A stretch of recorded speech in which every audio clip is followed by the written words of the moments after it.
Welcome to Epic Begins with One Step Forward, the podcast that reveals how to plan, achieve, and enjoy the journey of creating epic results in your life, business, health, and relationships.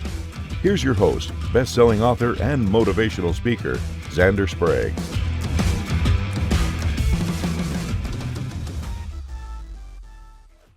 Hello, Epic people, and welcome back to another exciting episode of Epic Begins with One Step Forward. I'm your host, Xander Sprague, and today I am so honored to have John DeDakis join me. John, tell us who you are and what you do. Hi, Xander. Thanks for this opportunity to talk with you. I am a former journalist. I was one of Wolf Blitzer's editors at CNN. He and I worked together for 7 years. I was at CNN 25 years. I covered the White House before that. Was a journalist for 45 years. And probably, back in the mid-90s, I started writing fiction. And my first novel came out in 2005. I've got 6 mystery suspense thrillers under my belt. In addition, I'm a manuscript editor, a one-on-one writing coach, and a writing teacher, and a motivational speaker as well. Could you be a little busier, John? Well, I'm happy That's good. When I'm busy, I'm happy, so I'm ecstatic. There you go. No, I get you. People ask what I do, and it's a laundry list also of all the different things I'm doing, and people are like, "Wow, that's a lot." I'm like, "I know, but it's I love all that I do. I love when I get to do each one of these things." So That's exactly it. it's so I want to talk a little about your time at as a journalist at CNN and stuff. But more importantly, what I wanted to start off with is I wanted to acknowledge that you are a bereaved sibling, also a bereaved parent. I'm first of all very sorry about your losses. But one of the things that I talk about, I write about, that I'm really excited about is, if one can be excited about talking about, death and loss, is just about the sibling, the sibling survivor experience. So if you don't mind, can we talk a little about your sister? Oh, absolutely. My sister was 8 years older than I. She was brilliant. She could have been a surgeon. She could have been a concert pianist. But instead, she fell for a guy who said, "What would it look like, a football coach married to a surgeon?" And so one by one, she gave up her dreams until 20 years into the marriage, she went into the garage, shut the door, turned on the car, and ended it. I'm so sorry. And I was on the scene that day. And that's what happened. Yeah. And how long ago was that, John? That was in 1980, long time Okay. ago. Yeah. Long time ago. I get my sister was murdered in 1996. So I too have many miles on this road. And many times, as it's just like yesterday. Absolutely. And, as I said, the work I do is I really want to raise awareness for sibling survivors because, question for you is, after your sister passed, did you find that lots of people asked how your parents were, but no one asked how you were? I know they definitely asked about how my folks were doing. I don't remember one way or the other any particular feelings of being snubbed, as if my feelings weren't important. Maybe it was because it was that long ago, but I don't think that was the case, because if it had been, I think I would have remembered and felt it. Sure. I know everybody's reaction is different, and I feel that I was supported during that time. Definitely. And my experience was, I'm originally from Boston. I was living in Boston at the time. Lots of people know my parents. And so I'd run into, they'd see me on the street and say, "Oh my gosh, how are your parents doing?" Which I get. I'm not begrudging that. But honestly, not one person asked how I was. And I've long held that the unacknowledged grief that sibling survivors have has a profound effect on our lives, some direct and some indirect, where we're just not necessarily as aware, right? Right. But 19 years into my journey, I was lucky enough to discover the Compassionate Friends, which is a organization for families that have lost a child or a sibling or a grandchild. And it is such an amazing organization. I know, John, you and I, before we recorded, you're like, you know who they are. Great organization, great support. And I know, even though I was a mature, griever, I worked through a lot of the stuff on my own. It's always so great to be around people who get your loss and, having that acknowledgement and be able to just have those deep conversations that you can't have with your friends. So maybe it's coming up on their birthday or a holiday, and you're just struggling, but to talk to someone and be able to talk about the struggle, and not like your friends who haven't experienced loss of a sibling. Sometimes you spend 20 minutes trying to explain where you are for them to then help you, versus talk to another sibling survivor and go, yeah, her birthday. And I'm like, yeah, okay, what is it? And then you get to like just dive right into it. Has that sort of been your experience? It definitely has, and I really do appreciate the fact that you have a podcast devoted to something like this, especially because you're a guy, Yeah, and it's not frequent that guys are comfortable talking about something like this or emoting. And at least in my life, the women get it. Crying for them is okay. It's yeah, an emotional safety valve. But I can't speak for you. I can speak for myself and some of the guys I know. We keep it inside. We have to be strong and all that kind of stuff. yeah. And yet it doesn't make it go away. It's just corrosive. So for you to have this as a platform to be able to talk about it, I think is huge. And so well done and keep doing it. Thank Um, you. it definitely helped to have people with me, but I didn't really go through any kind of grief counseling at that time.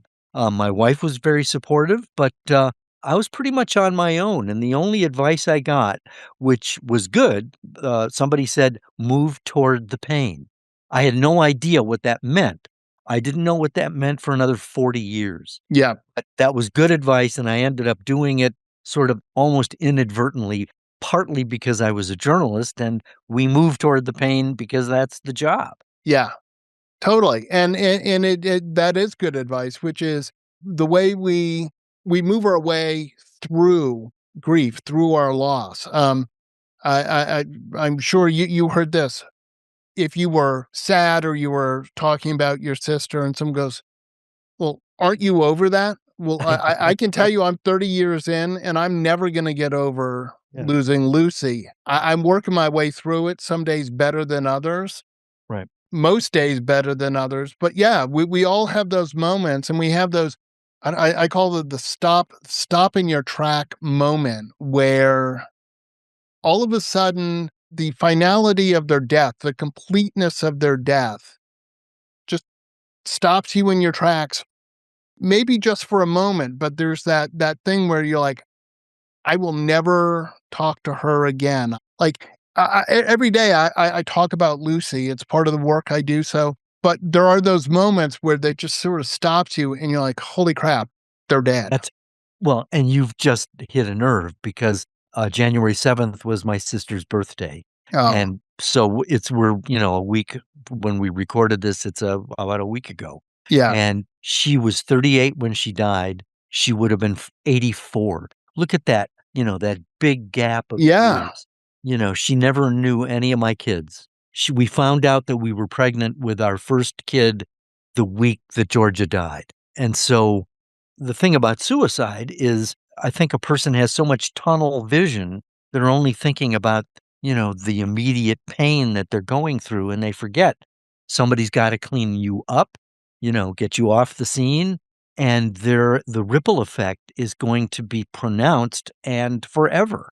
Um, absolutely, and just think of, if she'd been able to get a grip, how much more life ahead of her, she had. And absolutely.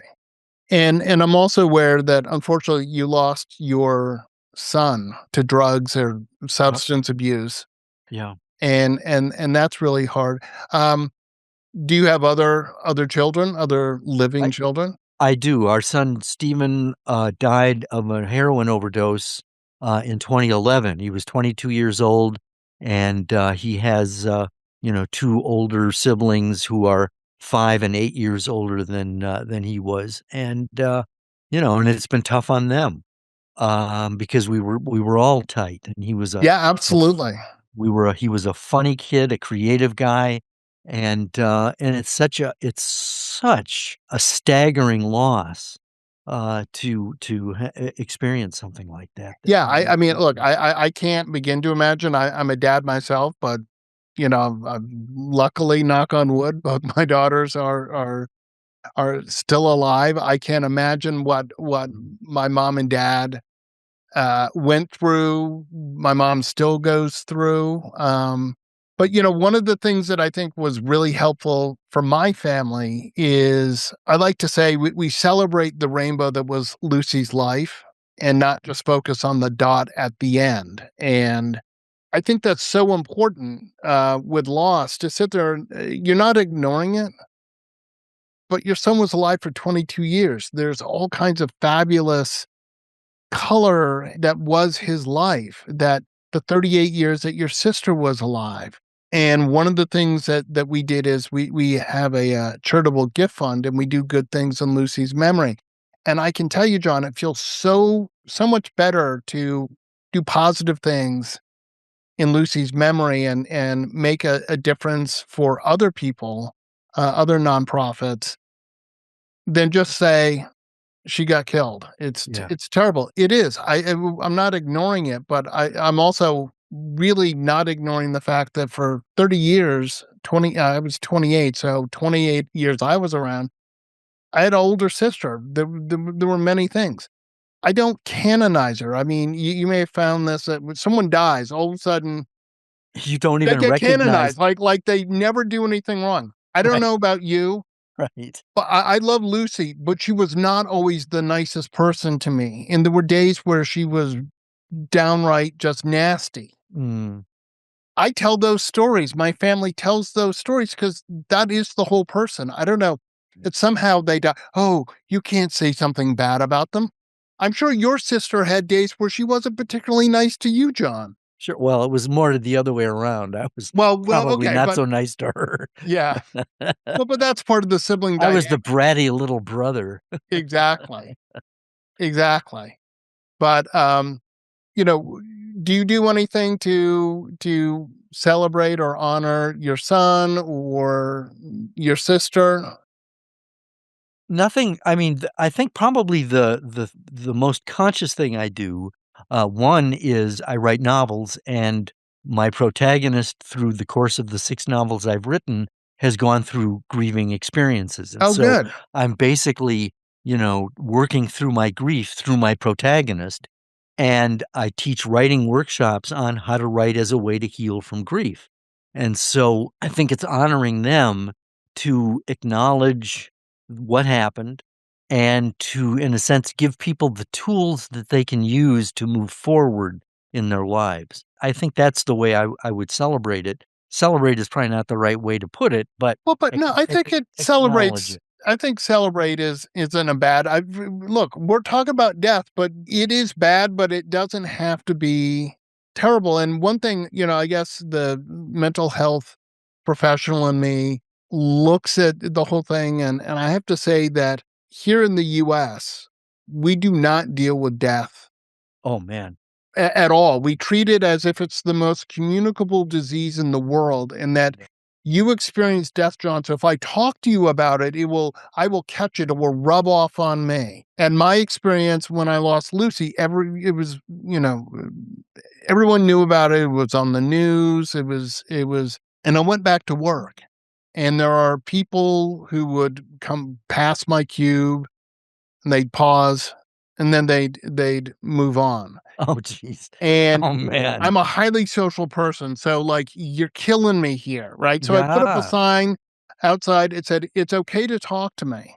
Yeah. I also came up with this other thing, actually, for Lucy's memorial, which, at the some place where my family has a summer house, we had a memorial, and I told people, "It's okay to talk to us.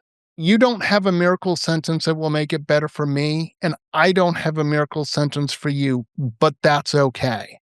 here's the thing, and you may have experienced this maybe a little more with your son, where like you sort of go someplace and you expect that there are people who know, and you kind of put on your battle armor. You're ready Right, for the, right. and no one talks to you. You're like you're all ready, and no one like talks to you, acknowledge it, and they're like, I don't know what to say. There's nothing to say, but to acknowledge it Right.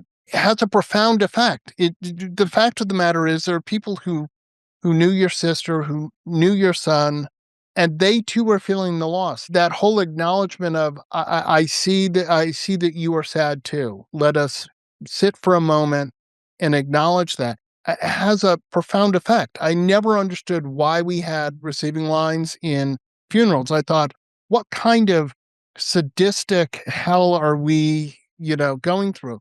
But when I was in the receiving line with my family for Lucy, we all walked out of that feeling somehow more enlightened, alive, because there were all these people who knew Lucy who acknowledged our loss, and I don't know if you experienced that, but For me, it was exhausting. yeah, And yes, it it did. is exhausting. Yeah, And absolutely. and and the thing that always bothered me is people say the same things, and they mean well, but they become platitudes. And so, you just kinda for me, it was just kinda gritting my teeth and going with it. Yeah, What mattered to me was someone who I could hang out with. One of my best friends was there, and I said, "I just need to talk," and we walked around the block and just absolutely. oh, man, that was a long time ago, and it just brought it back, because it is an awful time, and people don't know what to say, but they mean well. And I think things are changing. I mean, there's more, there are more, cases. I mean, I'm just kinda going based on anecdotal experience, but I think there's a lot more cremations now and less viewing of Yes, the remains, and so I think that, funeral, protocols are different now definitely. than they were 45 years ago. Absolutely. Absolutely. Absolutely. All right. Well, look, so we don't spend all of our time just talking about death. It is really important. But you worked at CNN, you worked with Wolf Blitzer, I did. and you work with other, obviously other people. What did you do at CNN? I started there in 1988 in Atlanta as a writer, Uh-huh. so I was working on different newscasts, writing the copy that the anchors would read. Mhm. After the Gulf War, they went to a sort of a team approach, so then I was assigned to a particular newscast, and we Got had it. a team. Carol Costello was one of the anchors I worked with. I moved to DC in 2005, when my first novel came out, and, the morning show I was working on got canceled, and they put me on Wolf's, Situation Room, which was just starting out. It was like 3 hours of real estate with only 1 editor. It was crazy, and so CNN made me an editor probably within a year after I joined, but it was tedious. It paid well, but it was fault finding, and I needed a creative outlet, so that's when I started writing novels. So Yeah, I get to DC, and so, an editor is basically like a goalie, you're protecting air. yeah, You're guarding against dropped words, inaccuracies, clunky writing, that kind of stuff, because you're sort of the last line of defense. In many cases, the anchor doesn't have a chance to see the copy until it pops up into the teleprompter. definitely, definitely. So it was, there was a lot of pressure there, but it was a good gig. But yeah, 25 years. It was, saw a lot. Yeah, I'm sure, and I'm sure that there was a fair amount of stress on a near hourly, I don't even say daily, but near Oh, hourly basis. moment to moment, Yeah, moment to moment. and you're like, "Oh my god, I hope Wolf can pronounce this foreign dignitary's name properly," and Wolf probably knew the foreign dignitary personally. well, probably, yes, but you know what I'm talking about, where all of a sudden you're like, "Oh my god," you see a name come up and are like, "Ooh, Right. Oh, yeah, definitely. You had to get the prono. You had to get it right. absolutely." So, you retired from CNN, Right. you're writing books. for you, I've written 3 books. You've written more. You've written novels. What is it about the writing process that you love, and what part don't you like about? The hardest part, which is the part I don't like, is making it up. In journalism, it's a firing offense to Yeah, make things up, sure. unlike what some presidents will tell you. Uh, so the hardest part is just coming up with something and making it sing. Yeah, The fun part is rewriting, is the buffing and polishing and making it better. That's the fun part. And it's also fun to be able to help people who want to write but don't know how. absolutely. To help them understand all the moving parts involved in the process and to help them see that they really can do it, because it can be overwhelming if you don't know what you're doing. A So that's the funnest part of all. Right. I have to say that, that for me, I joke that I'm a talker, not a typer. So my books I wrote, I dictated, or I did my Epic Begins book I did a series of Zoom meetings with my writing coach and business coach, and then I transcribed those, and I had something to work with, and turned it into a book. For me, the part of writing a book that I have to say I find the least fun is the editing process. Ah, Um, why is that? well, by the time my books came out, I'd read each of my books at least 6 or 7 times cover to cover, and so I'm out trying to promote the book, but I'm like, I really don't even wanna open the book. I've Right. just you're read the you're same sick of it. story 6 times, and I'm sure that I missed something. The whole team missed something. We missed a period, we missed an exclamation point, a parentheses, there's something missed, even though there were Right. professional proofreaders and you make changes, they send it, you have to read what Yep. did they make the correction? Yep. Does it sound the way I want it to sound? Did the thought get lost because we edited this sentence? Right. So I have to say, I talk about the editing process being just like so challenging Right. because, and the problem is when you've already read your whole manuscript 5 times, you know what's coming, and that's where you miss the period. And it's only after the book came out that all of a sudden someone goes, hey, by the way, I know. I hate there's that. some mistake, and you're like, and I'm kind of like, okay, All right. like there were so many eyeballs on this, and you know but yeah, I mean, I think in terms of writing a book, like, I learned when I sat down to write my first book that I needed to do it the way that works for me, and as I said, I'm a talker, so I'm like, well, who says I can't dictate it and then transcribe it? Luckily, nowadays, the tools are so much better. Frankly, you could pull up Microsoft Word or Google Docs, and it's got a dictation right there, and you could just talk right in and do it.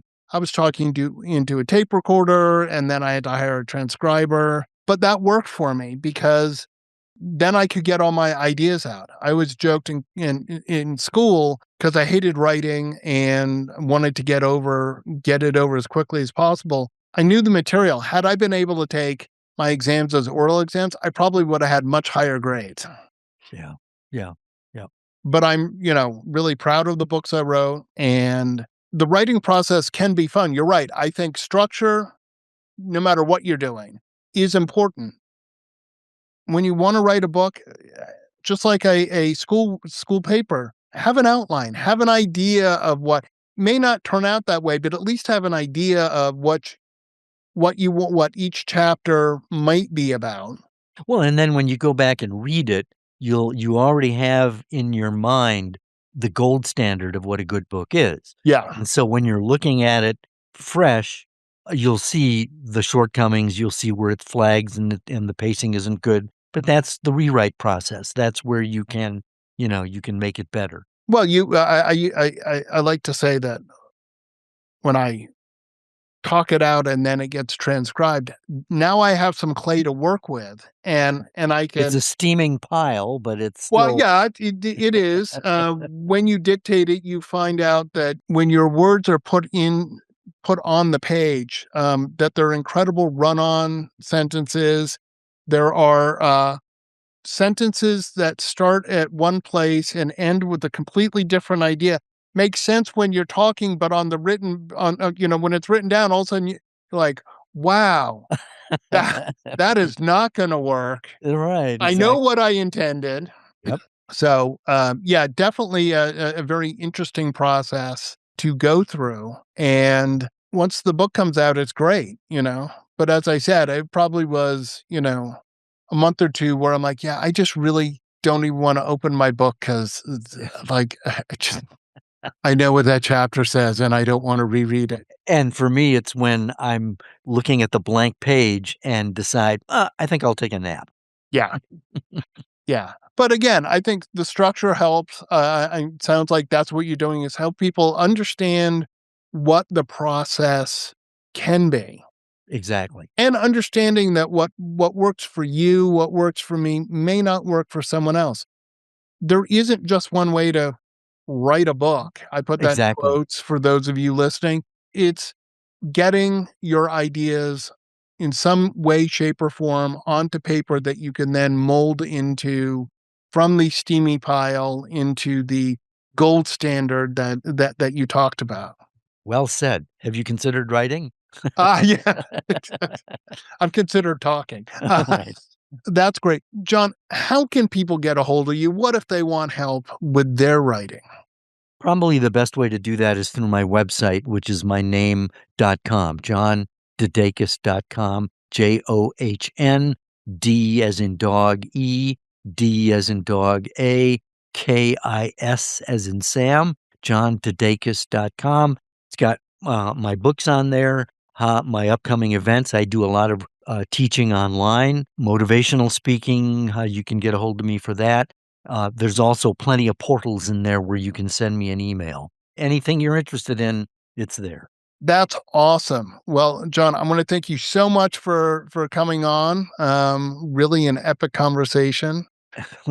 No pun intended. No pun intended at all. Thanks, Xander. And I want to remind everyone that if you're ready to begin your epic journey, go to epicbegins.com. And as always, remember, epic choices lead to the epic life that you want. Get your gift copy of the award-winning book, Epic Begins with One Step Forward, at epicbegins.com.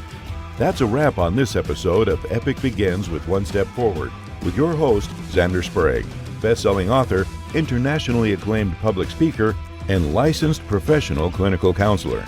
To make your next conference or event epic, send an email to Xander at zander@epicbegins.com. Be sure to subscribe so you don't miss the next episode. Remember, epic choices, epic life.